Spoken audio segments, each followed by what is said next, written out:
Assalamualaikum, salam sehat teman. Kali ini saya akan menunjukkan cara pemasangan chip IC saja, chip IC suara burung. Yang meminta memasangkannya yaitu salah satu teman saya, penghobi burung, tapi bisa kita gunakan untuk keperluan lainnya. Chip ini butuh tambahan transistor sebagai amplifier, sekitar 2 watt. Bila kalian mau lebih besar bisa tambah amplifier, misal PAM 8403.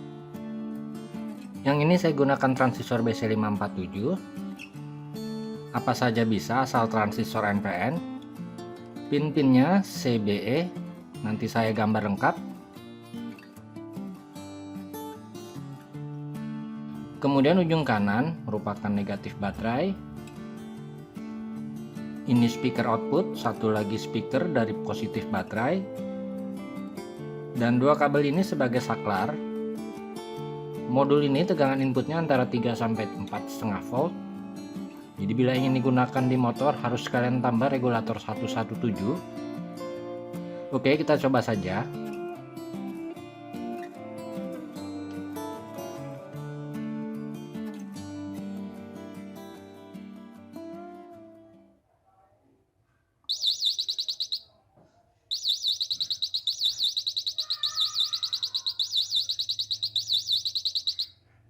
Ini suaranya kencang sekali.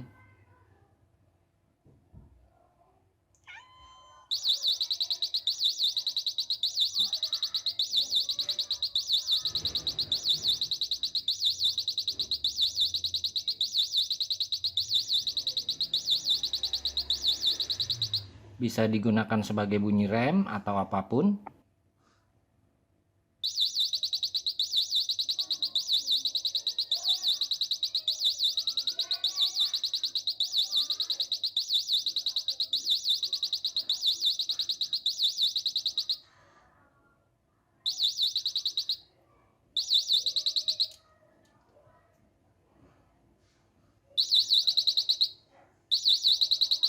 Terima kasih telah berkunjung. Salam sehat. Wassalamualaikum warahmatullahi wabarakatuh.